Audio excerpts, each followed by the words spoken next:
Alright, now we're gonna install the rear fuel rail into the engine here. We've got the wire harnesses, both front and rear wire harnesses come out at this point. Alright, okay. Alright. There we go.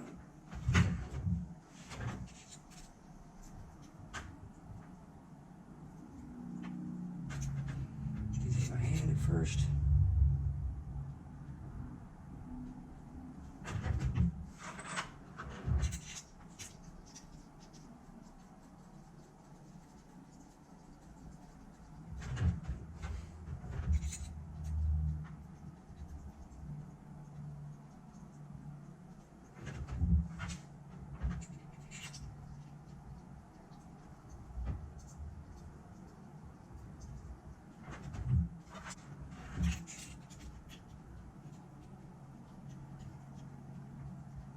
Alright, so I initially tried to put these zip ties on here after this thing was installed, so don't try that. Just take the wire harness off, do everything on the rail, on your bench, and you want to snug these down equally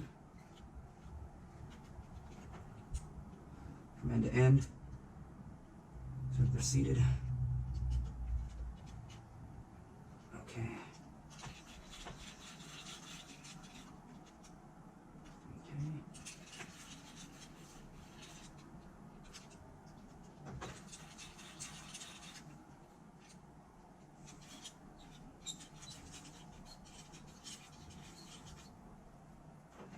It's not tight, but okay, now these.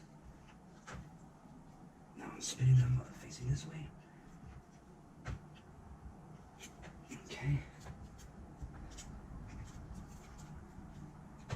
Okay, boom. Make sure these things are tight.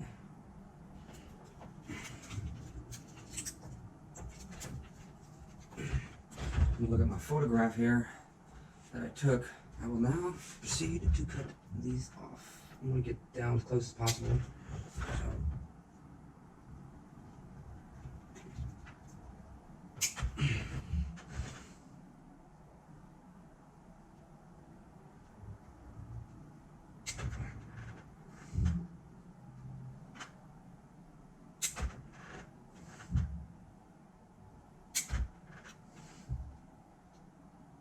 Man, you want to cut these things down close, because I've had it where you don't trim it all the way, and the thing turns into a widowmaker. All right, there we go. We've got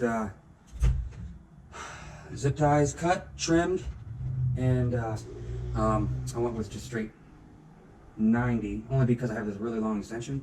You lose a little bit when you have an extension, but there is a torquing procedure for the rear one. You start right here. Go to 89.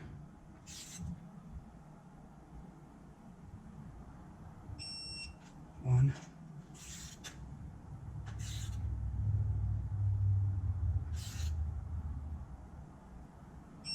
Two.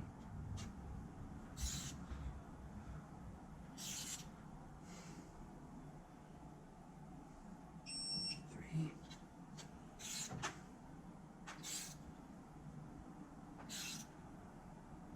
4.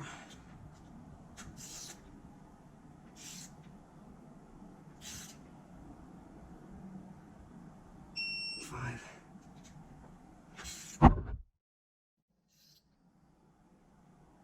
6. All right.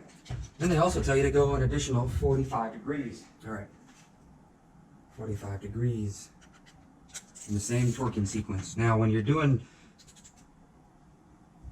torque to yield like that, you got to go one sweeping motion. Don't back off of it. Otherwise, it messes with the angle. Boom, 45.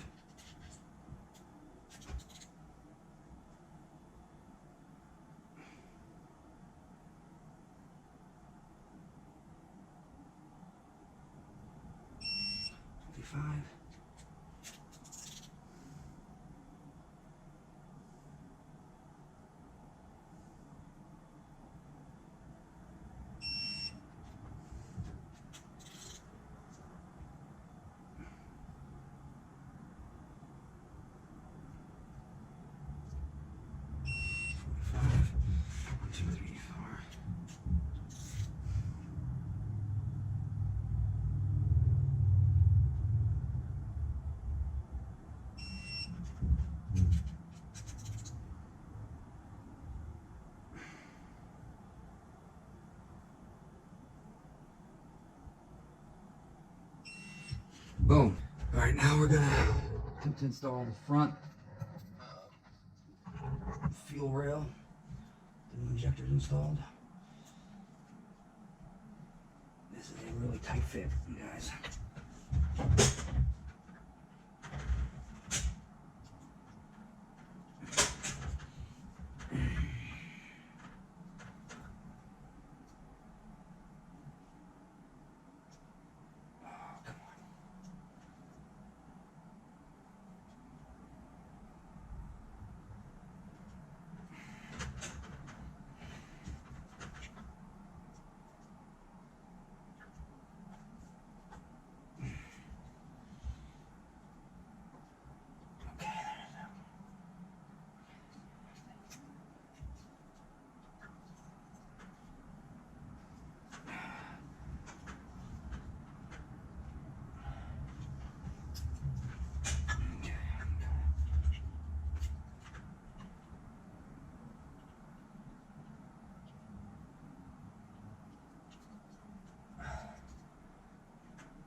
Let's see here.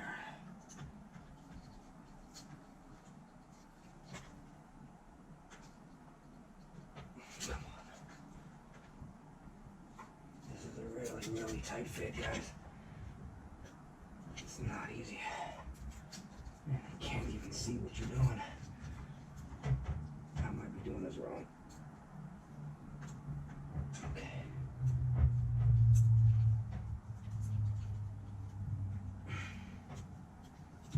Got these zip ties loosely on here. So that I can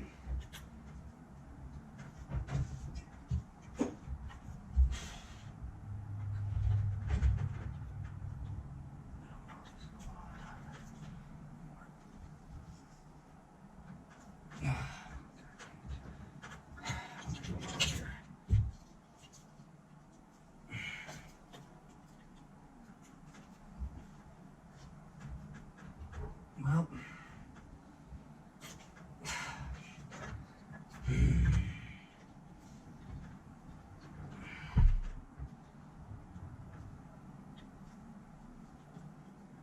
all right.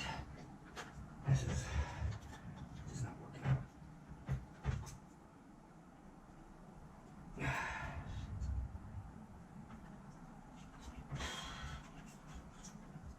This is not working out. All right, so I started getting this front rail installed, giving me some trouble. What I've realized is the wire harness, you need to get the zip ties wrapped around roughly, but the wire harness needs to kind of be up, over, give you enough play, and you're just gonna have to like really work this thing. It's a very, very tight fit, ladies and gentlemen, and it does not like to play. They were not messing around when they said these injectors need to fit a very specific pattern. Okay. Hopefully. Okay. So what I'm gonna do is I've got. Let me try something here.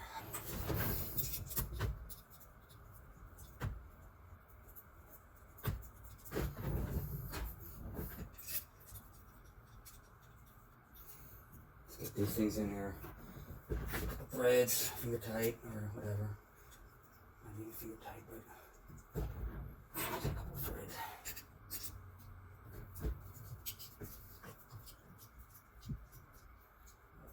Oh man, that's gonna be interesting.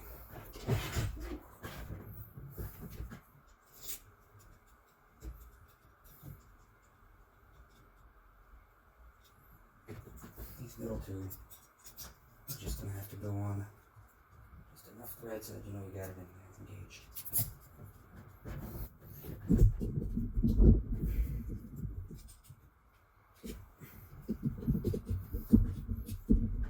I'm hoping the injectors didn't come out of the little socket, because that's kind of one of the issues I was having. Pop out on this one.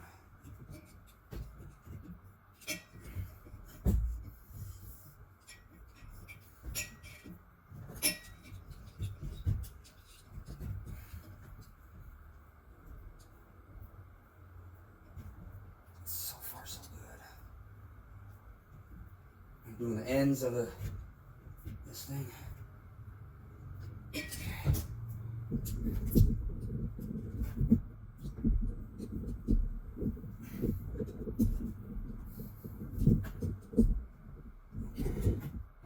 Snug-ish.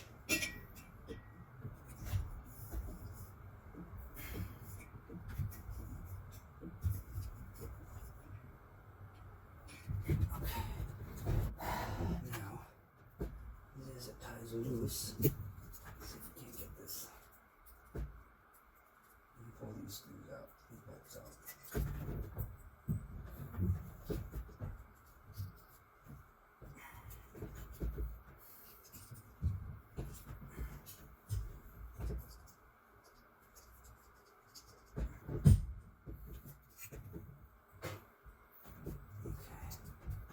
This needs to go down. Oh, got it. Nice. Okay. So, as you can tell, what I had to do was pre-position the wire harness. Now, this is just for the front one. Keep these zip ties on here in their locations, but give them enough slack so that you can move the wire harness around a little bit. Get them, these bottom two bolts, because it protruded too far, would hit the rear frame rail and cause it to not be able to seat properly. So, alleviate that, fold that over here with enough slack so that when you get it seated and you've opened it up because it's sitting in a V, so to speak, and rear rail goes that way, front rail goes, as they separate, you're giving yourself more room to push this wire harness around there. There, I've got it installed. So now let's tighten this.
Injectors on there, injectors on there, and down there, some on there.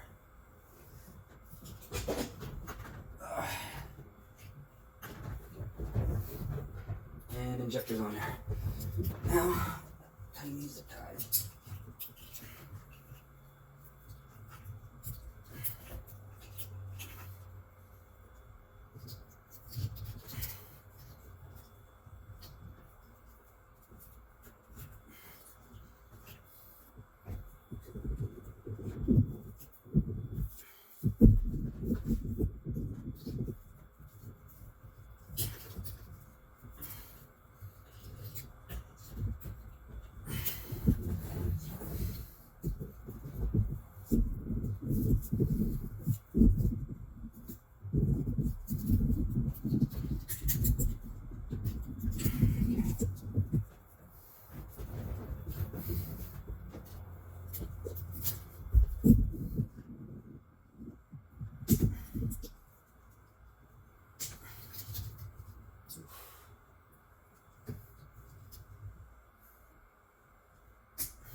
comb these.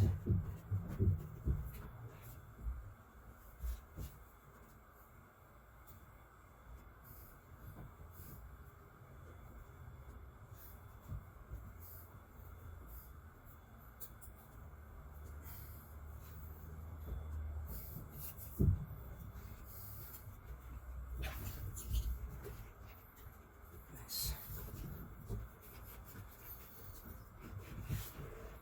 Okay. I'm going to do, book says 89, I'm just going to 90 inch pounds just because of the extension. Probably don't even need the extension on. And oops, I messed up. Alright, there is a torque sequence here. 1, 2, 3, 4, 5, 6.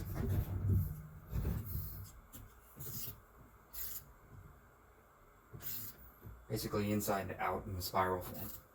Spiral fashion. Kind of like you would do heads.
Alright, last but not least,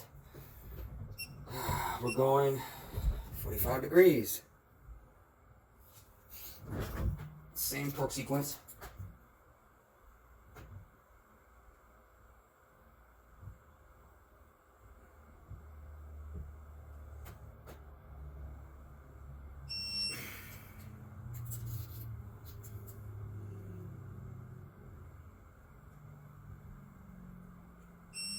I'm going to do it in one sweeping motion. Is ideal.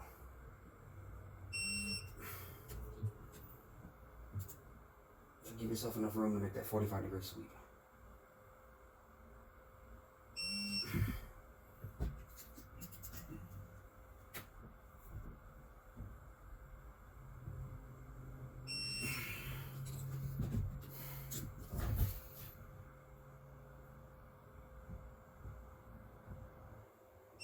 Okay. All right, ladies and gentlemen, there you have it. Got the injectors installed. Now it's got to continue reassembly, connecting the high pressure line, intake manifold, all the coolant, connections and everything, and going from there. All right, ladies and gentlemen, there you go. All right, now I'm going to install a high pressure fuel line. This thing. All right, so you could probably get away with reusing yours, but I highly suggest just get a brand new one. Okay, this is the part number. This is the part number you're gonna need. They like the ball face on there. That's sort of a, lack of a better phrase, like a crush face.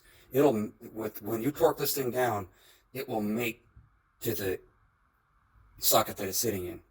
And once it's done that way the first time, it's very difficult, not impossible, but difficult to get sealed back up.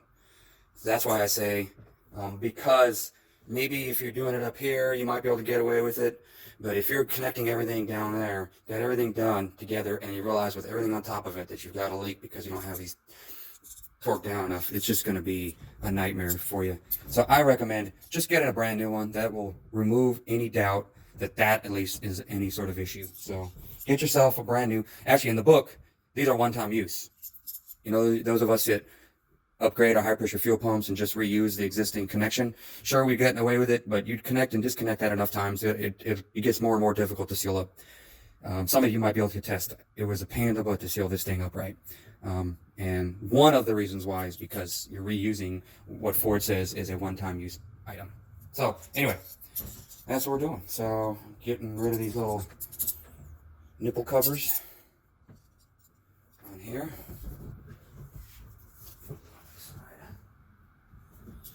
And we're gonna get rid of these pink fuel covers.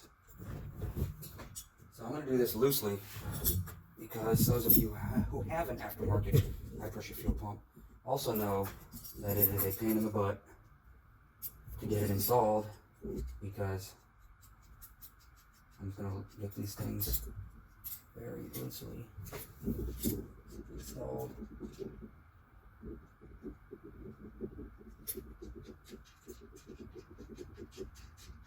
Very kind of hand snug. And as you can see, this is naturally not lining up with the high pressure fuel pump because it sits a little bit higher. So you're going to have to do some adjusting. And that's where it's going to be a little bit easier with this thing off to do that. So what I'm going to do is kind of trial and error, take it off, put it on, take it off, put it on, until I get this thing. I want this thing to be seated as natural as possible in each of the sides.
Let me get these snug.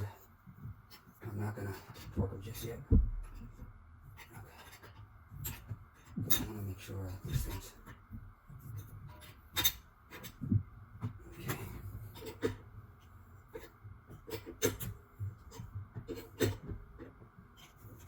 This doesn't feel right, motherfucker.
All right, we gotta torque these down to 24 foot-pounds initially, and then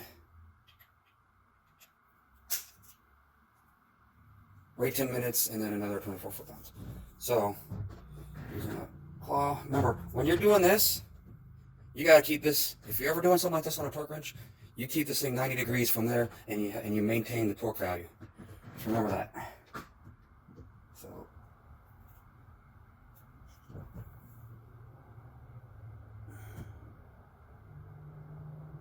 This is making me nervous. Okay.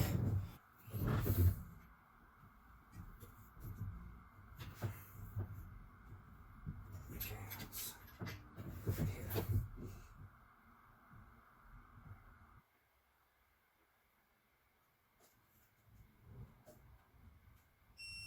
Okay. This.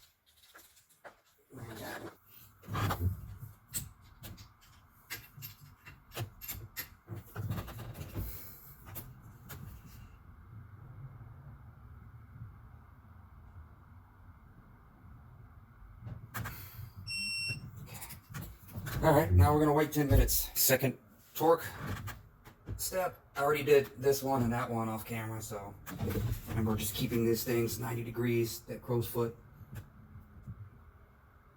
And it does move a little bit, not much. Make sure this thing isn't leaking before I put everything back together.